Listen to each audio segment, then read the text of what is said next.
Today's video is a bit different from what I usually talk about on this channel. I want to have a real conversation about what it actually means to be a professional artist. I know many of you have toyed with the idea of making the jump one day, or perhaps carving out a space as a semi-professional, and it's great. I think it's wonderful to believe in your art so much that you want to make it such a big part of your life. Being an artist is awesome, but there are a few unspoken truths about what's happening behind the surface. So today I want to share my experience with you being a professional artist for something like 8 years and reveal some of the hidden truths that I've learned along the way.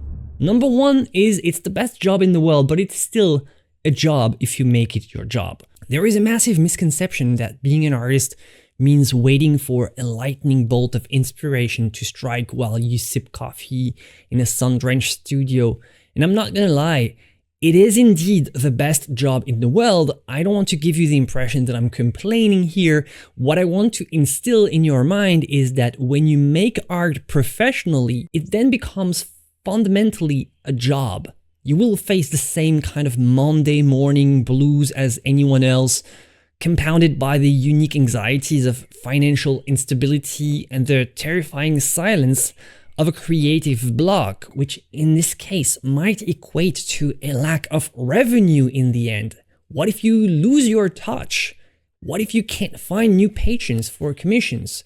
What if you don't sell anything at your next show? See, it's hard to imagine, but it's still pretty stressful to be an artist. You're on your own and you try to make a living purely from products of your imagination that nobody really asked for. At least they didn't know they wanted to before you created them.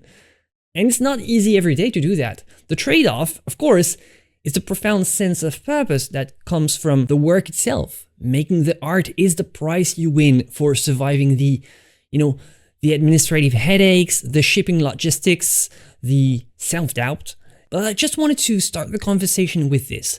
The best thing about making art as a job is making art, but it is still a job at the end of the day. Number two, it is a solitary lifestyle. While the image of the lone artist in a studio is sometimes romanticized, the reality of that solitude can be one of the most challenging aspects of the profession, and you might have occasional collabs or lively chats with fellow artists, but the vast majority of the time, the vast majority of your life is going to be spent in a very quiet room with just you and your canvases. For some, this kind of isolation is great, but for others, it can lead to a strange kind of social atrophy, where your only coworkers are tubes of paint and maybe music in the background, and you can start to lose your edge when it comes to human interaction, which you actually really need.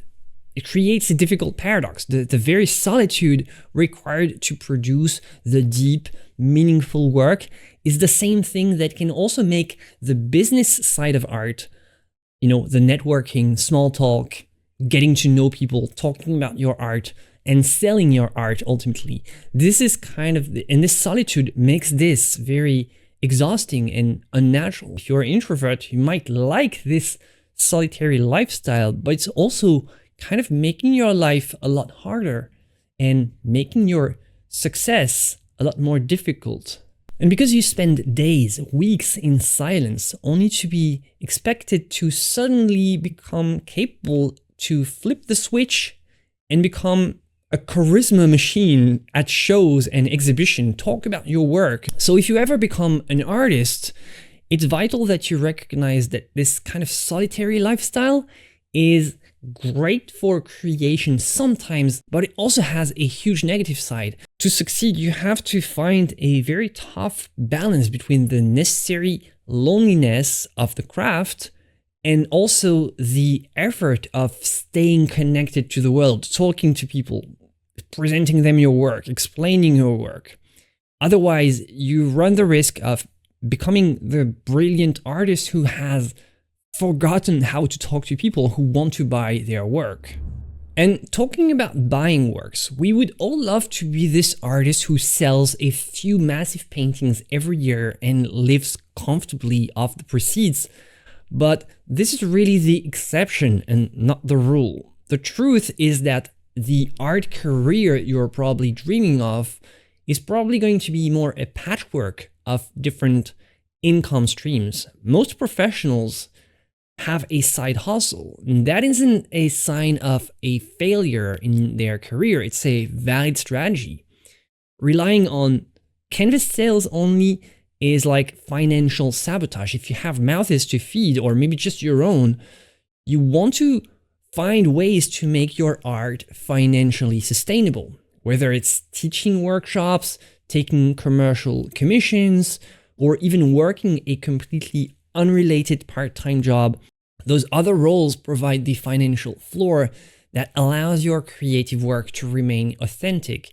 Sometimes there is also this problem that if you find a certain type of art that sells really well, but maybe at some point you find it very boring and vacuous and stale, but you have to keep making it just so that you get enough money to your bank account every month. And you might really start hating yourself for creating this kind of art that you don't really like that much. So that's in the best situation. If you manage to sell loads of paintings, you might still be in a sort of a tough situation deciding where you want to go with your artistic career. Why do you create at all? And this is why having a side hustles might actually be the best solution. The truth is that very few people make a living purely from gallery sales, and the ones who do, they often spent decades building on the momentum to get there, or they were really lucky knowing the right people and being invited in the right circles. If one day you become part of this world, great, congrats, good for you. But if not, and there is a very high probability that it will never happen, I strongly suggest thinking about getting a side hustles, teaching art maybe, or doing something art related. Number 4, the constant pressure of reinvention. There is a strange paradox in the art market. Collectors, they want you to keep doing the thing that made you famous or that made them like you, but your own creative sparks demand that you change every couple months, every year. It's almost impossible to keep making the exact same kind of work for years on end without your soul becoming a bit stagnant. You have to learn the delicate dance of evolving your style and approach while maintaining the core formula. And your audience also wants to see new things, but with the same touch, with the same style. They want the core formula that they identify as you. You're essentially tasked with staying the same just enough to be recognizable while changing just enough to stay relevant. Number 5, judgment is the heart of the business.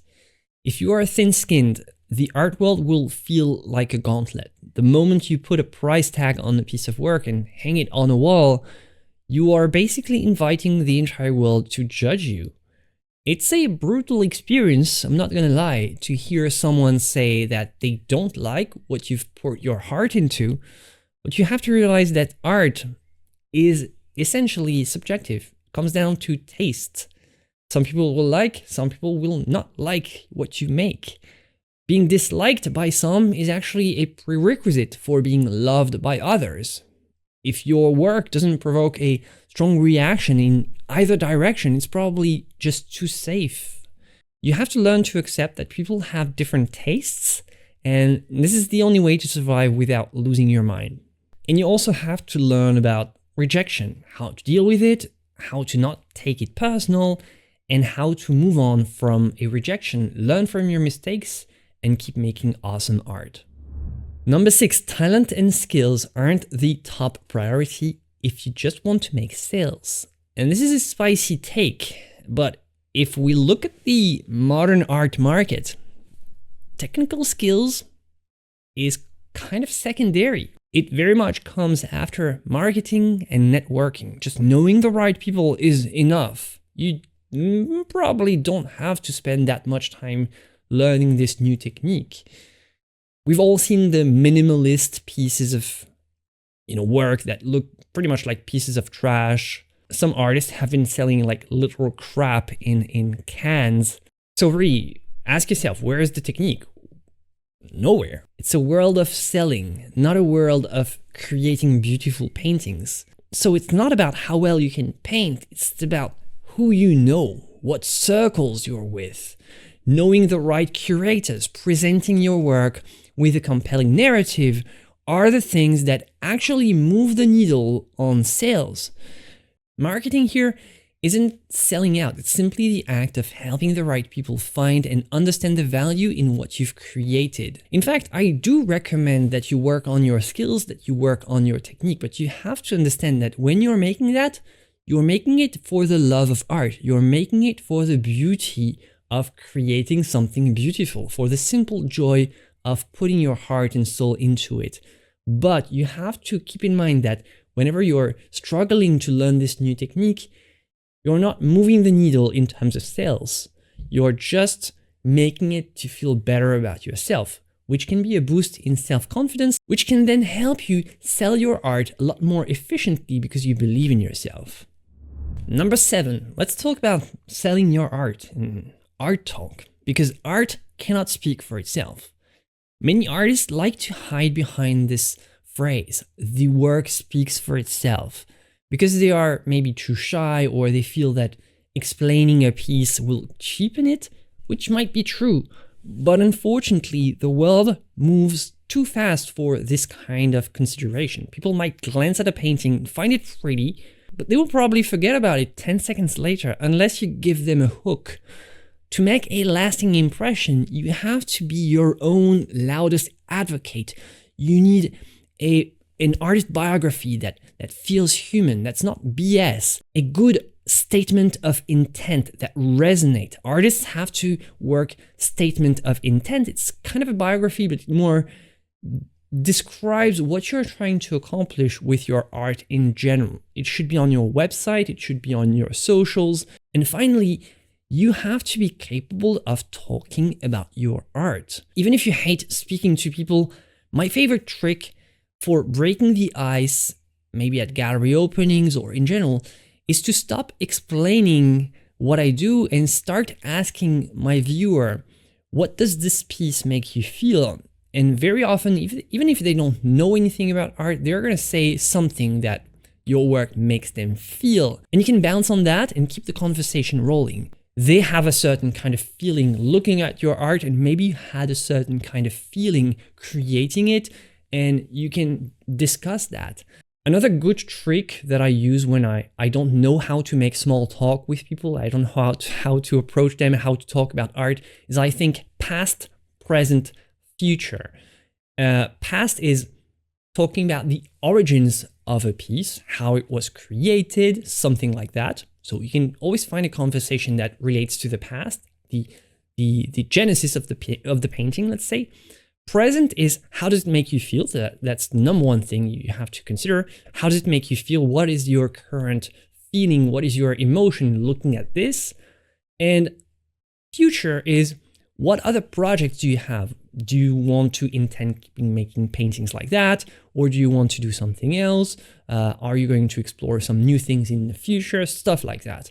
You can do that for your own work. You can do that at gallery openings of other artists. Past, present, future always works. Always a great way to keep the conversation rolling and find profound ideas that help you connect to people. From there, it's just human interaction. It's not that complicated. Number 8, probably the most important for you guys. Professionalism is not a requirement for greatness. The most important thing to remember is that making it as a professional is not a certificate of your worth as an artist. Just like going into an art school is not a certificate of your worth as an artist. Some artists go to art school and then they do something else. They don't actually become professional artists. It doesn't certify you being a worthy artist. You don't need art to be your primary career for your work to be valid, profound, or real. I have made some paintings before I became a professional that I think are actually better than what I'm doing here and now.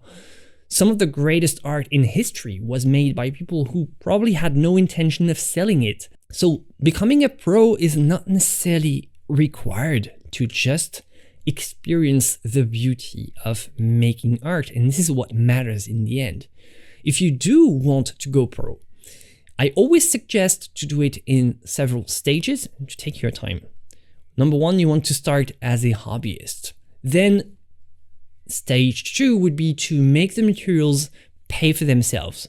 Then stage 3 would be to move to semi-pro while keeping a steady side job. And only then, if it starts to work, consider doing the full-time leap. At the end of the day, the world doesn't really care about your status. It doesn't care that you're certified as an artist or that you're a professional. It only cares about the actual art that you make. So the number one thing that matters is making beautiful art. Thank you for watching this video, my friends. You can click here next, and I'll see you in the next one. Bye.